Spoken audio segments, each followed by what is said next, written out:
Après, perso, moi, ce que j'aime bien, il y a un film de propagande peut-être, qui est pas trop mal, c'est Les Dieux du Stade, Ah qui oui, il y a ça s'appelle aussi, hein. Olympia, qui retrace l'histoire qui est en fait un film sur les Jeux Olympiques de Berlin. Bon, après, Voilà, c'est oui, il y a ça vraiment de aussi, la hein. propagande. Mais par contre, il y a un truc qui est vraiment marrant, c'est que Rammstein, le groupe de métal industriel, Hmm. et de Newton Hansen, eh ben, pour bien se foutre la gueule de ce film, et pour le côté provoque aussi, je pense, Hmm. et ben, ils se sont inspirés de ce film pour un de leurs clips, je sais plus lequel. Je Voilà. crois que c'est Street Mode. Hmm. Et c'est vraiment pour montrer l'idiotie et les dégâts de la propagande, je crois. Ouais, ouais, mais Et, cherche pas, cherche pas. Non, et honnêtement, bah, j'ai regardé, moi, honnêtement, j'ai déjà vu Les Dieux du Stade, pas les Charlots, hein, Hmm. Ouais, rien à bien voir, rien à sûr, voir, hein. rien à voir, même si le nom porte la confusion. Mais j'ai vu Olympia, le film, et je sais plus s'il est muet, tellement le film était historiquement intéressant, mais si vous voulez le regarder, et vous marrez avec vos potes, prenez des paquets de chips, quelques bières, Ouais. Et d'Ecstasy et aussi, hein. puis peut-être des coussins péteurs, parce que vous allez vous ennuyer sur le film. Ouais, Le seul moment où vous allez vous marrer, c'est en vous asseyant sur le canapé avec les coussins péteurs. voilà. Voilà, et sinon, bah, après, il y a des autres films de propagande, hein. Oui, Ouais. qui ont été repris sur les histoires. La jeune fille Jeanne, c'est un mélange de Jeanne d'Arc et puis de nazisme. Hmm. Oui, Jeanne d'Arc nazie, on aura tout vu. Ah, putain. Oui, il y a des films un peu bizarres. Par exemple, je vous- non, non, il y a vraiment une fille il y a vraiment un film qui s'appelle La jeune fille Jeanne, qui s'appelle Das Mädchen, Dan Mädchen Johanna. Oui, Oula. j'ai fait un peu allemand, c'est pour ça. J'ai fait de l'allemand Ouais. au lycée, et franchement, c'est pour ça que je me suis intéressé à certains films aussi pour apprendre l'allemand, et franchement, Ouais. Moi, ça c'est vole pas haut.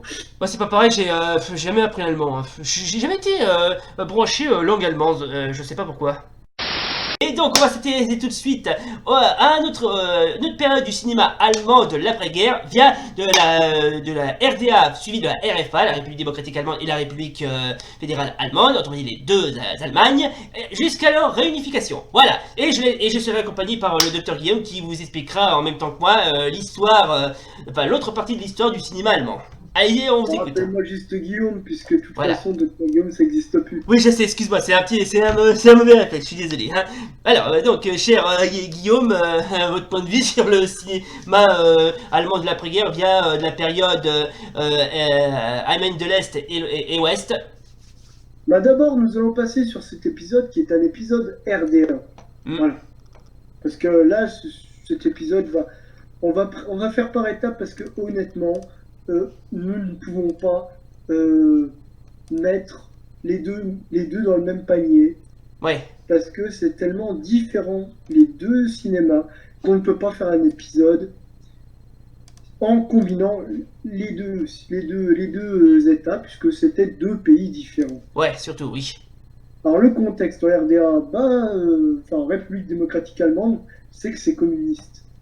Ah oui, c'est communiste, la RDA, enfin l'Allemagne de Voilà, l'Est, donc je sais pas comment on déjà, l'appelle.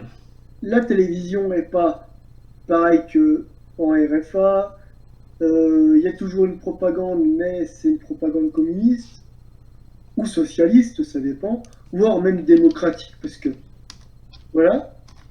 Et les films sont, voilà quoi, les films sont un peu niqués.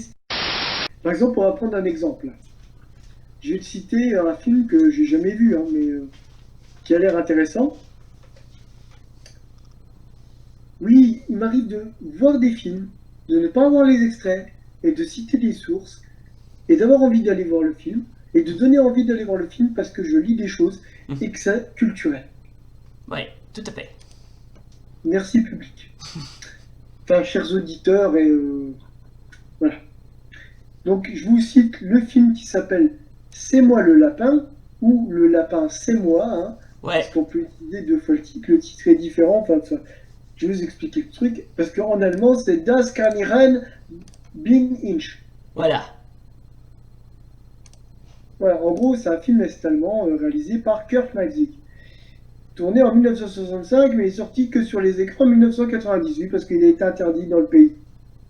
Hmm. Parce qu'il était trop libre sur les points de vue du socialisme, mais en fait, c'était pas, enfin, c'était un film pour la démocratie, mais qui voulait plus de liberté dans le socialisme. C'est-à-dire, enfin, il fallait être plus social, puis c'était un peu contre la création du mur de Berlin. Enfin, j'ai pas trop l'histoire, j'ai pas trop les points. Enfin, je vais vous expliquer. Voilà. Et en gros, il a été mis à l'index lors voilà, par le Parti socialiste unifié d'Allemagne. Voilà. Voilà. En gros, c'est compliqué. Alors, le synopsis, c'est une jeune berlinoise de 19 ans vivant chez sa tante et souhaitant faire des études de slavistique. Oui, en gros, parler le slave. Hein. Ouais.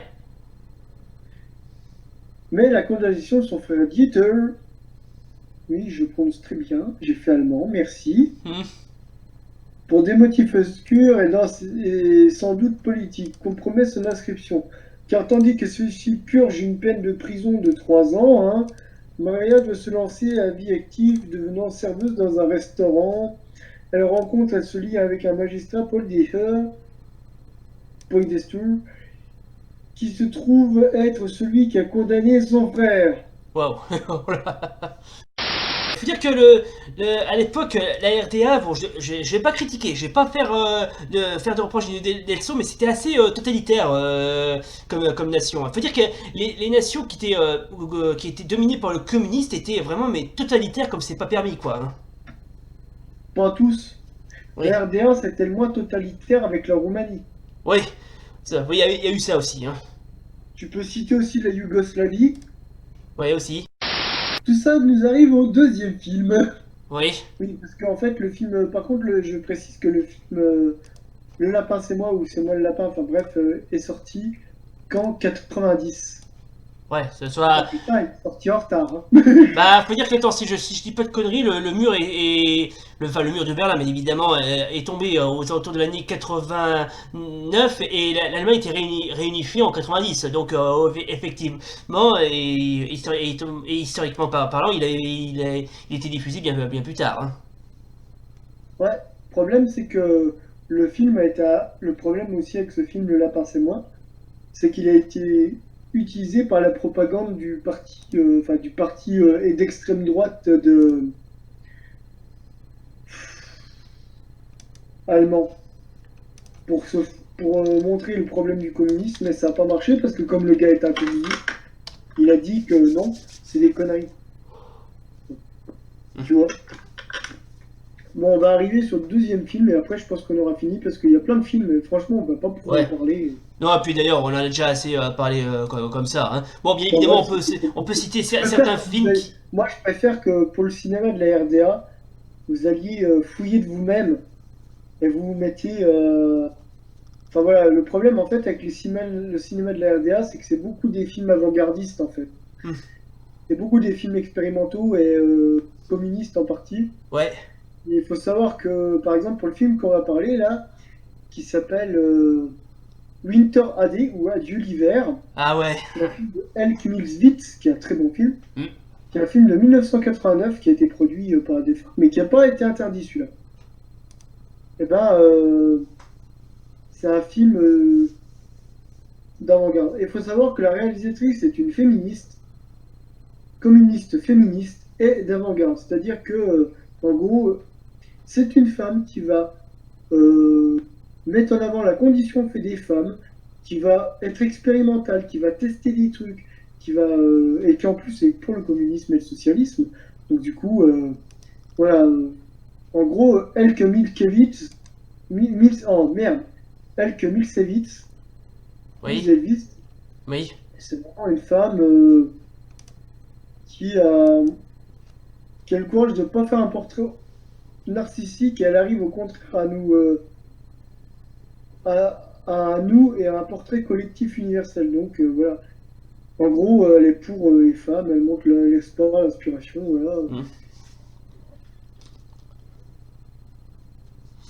Elle apprécie aussi Janis Joplin, très bon à savoir. Ouais. Ah, donc, en gros, voilà. Et le film que nous allons citer, Winter AD, est un film qui parle de qui est voilà. Donc, en gros, l'ancienne ville de de Co. Dans le sud de la RDA est le point de départ d'un voyage mélancolique vers le nord, jusqu'au bord de la mer, dans le train, sur les lieux de rail ou chez elle. Alchemist Elvis rencontre des femmes de diverses générations et classes sociales. Elle se met à l'écoute des récits de leur vie. En gros, c'est un reportage. Voilà. Un petit. Ouais, Et je vous petit conseille reportage. parce que je crois qu'il est sous-titré en français. Vous pouvez le trouver en VostFR. Ouais. Et ça montre les conditions des femmes en RDA. D'ailleurs, c'est pour montrer comme quoi le parti devrait se soucier de certaines femmes. Et le film a réussi à émouvoir le parti, je crois, la RDA, le Parti socialiste, Hmm. démocrate.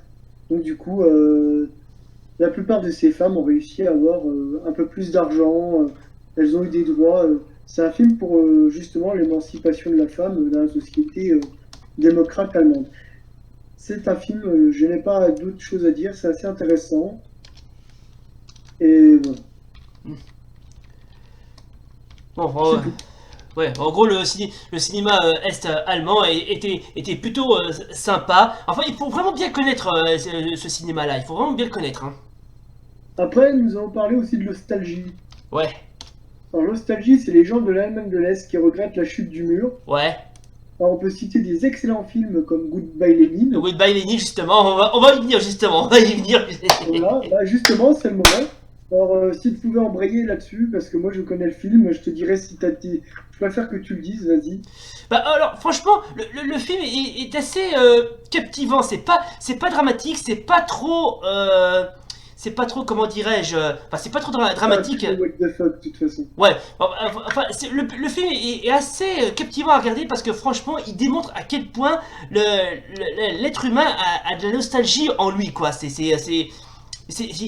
Faut vraiment y voir pour y croire quoi. Faut vraiment y voir pour y Moi croire quoi. j'aime bien en fait, c'est que c'est un film d'avant-garde, un film expérimental, un film qui est tourné un peu avec une qualité vidéo qui est. Que même après ou avant ils n'avaient pas fait. Enfin, tu trouves quelque chose qui est différent. Il y a des vannes, par exemple, Coca-Cola est communiste. Ouais, il y a ça aussi. Ça, c'est marrant, quoi. Avec la mère qui sort du coma, qui sait pas qu'il y a eu la réunification de l'Allemagne, avec les vannes comme Coca-Cola est communiste. Ouais, c'est. Euh, enfin, le défilé, il y a des histoires de défilé pour la réunification. Il dit non, c'est rien, c'est pour la gloire de Staline ou je sais plus quoi. C'est, ce film est excellent, ça montre plein de trucs. Et il y a aussi un autre film, je crois qu'en allemand, mais je sais plus si le titre c'est quoi. C'est Après la chute du mur. Voilà donc les gens, c'est donc la fin de cet autre chapitre consacré au cinéma allemand, à la période après-guerre et via la RDA. Maintenant on va s'intéresser tout de suite ah oui, au cinéma allemand d'aujourd'hui, mais ça sera pour une autre vidéo. Voilà donc j'espère que ça vous a plu, si oui comme d'hab, n'oubliez pas le pouce bleu et l'abonnement, et d'ici là, salut.